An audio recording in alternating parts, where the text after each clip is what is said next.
श्रेष्ठ दान असं मानलं जातं। एकदा रक्तदान केल्यानं अनेकांचा जीव वाचतो।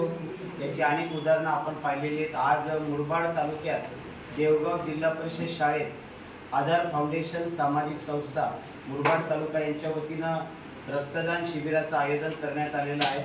आत्तापर्यंत अनेकांनी रक्तदान केलेलं आहे आणि जी संस्था हे काम करते आहे ती आधार फाउंडेशन आपल्या सोबत आहे। अनेक पदाधिकारी आपल्या सोबत आहेत। आपण बघू शकता या ठिकाणी अनेक रक्तदाते आहेत जे रक्तदान करतायत। संकल्प रक्तपेढीच्या माध्यमातून या संस्थेचे अध्यक्ष कैलासजी कोर आपल्या सोबत आहेत। आपल्या संस्थेच्या वतीने अनेक कार्यक्रम उपक्रम वर्षभरात राबवले जातात। आताच आपण वृक्ष लागवडीचा सुद्धा एक हायटेक प्रकल्प राबवला आणि त्यानंतर रक्तदान आज सुरू आहे। काय सांगाल, किती रक्तदात्यांनी रक्तदान केलं आणि याचं महत्त्व काय? हॅलो, नमस्कार। आम्ही आधार फाउंडेशन सामाजिक सेवा संस्थेच्या माध्यमातून अनेक उपक्रम करत असतो। त्यापैकी जनसामान्यांना रक्ताची जी अडचण आहे ती सोडवण्याच्या हिशोबाने आम्ही संकल्प ब्लड डोनेट संस्था आहे त्याच्याशी कनेक्ट आहोत। या संस्थेचे असं योगदान आहे की जो गरीब गरजू माणूस आहे की त्याला रक्त अवेलेबल होत नाही किंवा जो खर्च करू शकत नाही तो आमच्या संस्थेचे सचिव राणे सर किंवा श्रीकांत धुमाळ, चिन्मोहन भावते जे जे संस्थेचे पुढे किंवा जे पुढाकार घेणारी मंडळी त्याने कोणाही कॉन्टॅक्ट केला तर त्यांना आम्ही त्वरित रक्तदानाची व्यवस्था करतो। पण त्याहीपेक्षा आम्ही पुढे जाऊन सांगेल की आमच्याकडे येणारा रक्तदाता आहे तो स्वयंस्फूर्तीने येतो, म्हणजे कुठल्या प्रकारची जबरदस्ती नाही किंवा कुठल्या राजकीय पक्षाचा किंवा कुठल्या जातीचा असा भेदभाव नसलेली आमची एकमेव संस्था आहे।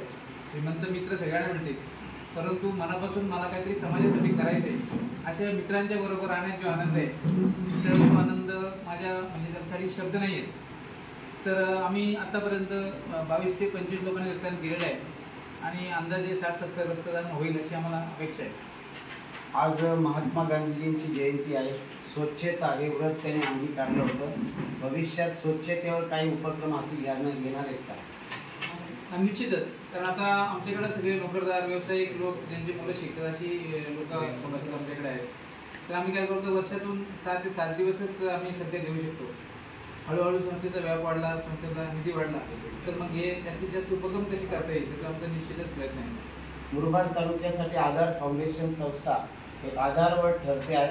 भविष्यात काय कार्यक्रम हाती घेणार आहेत? भविष्यात आमचा सगळ्यात मोठा जो प्रॉब्लेम आहे तो बेरोजगारीचा, कारण आमच्या संस्थेचा उद्देश आहे तो समाजातील जे गरीब सामान्य लोक आहेत त्यांना शिक्षण जे हवे ते शिक्षण नाही परंतु रोजगाराची संधी उपलब्ध नाही, अशा गरीब लोकांना व्यवसायाबाबत काय करता येईल हा संस्थेचा आमचा मुख्य उद्देश आहे।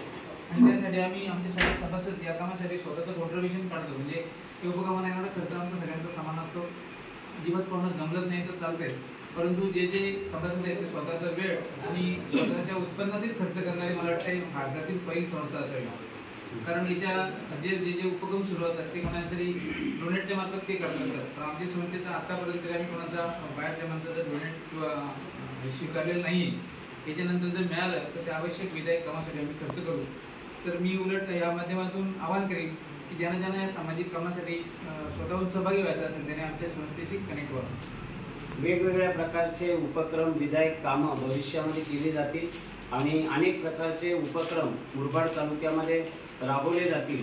ज्यांना कोणाला आधार नसेल, जिथे असेल कमी तिथे आधार फाउंडेशनची हमी असं व्रत या संस्थेने अंगीकारलेलं आहे। आणि आज देवगाव जिल्हा परिषद शाळेत हे रक्तदान शिबिर सुद्धा सुरू आहे। मोठ्या संख्येने रक्तदात्यांचा प्रतिसाद या रक्तदान शिबिराला लाभतो आहे आणि त्यामुळे आधार संस्थेचं काम हे जनमानसापर्यंत पोहोचतात। धन्यवाद। KTV न्यूज प्रतिनिधी मुरबाड तालुका देवगाव जिल्हा परिषद शाळा भरत दळवी। थँक्यू।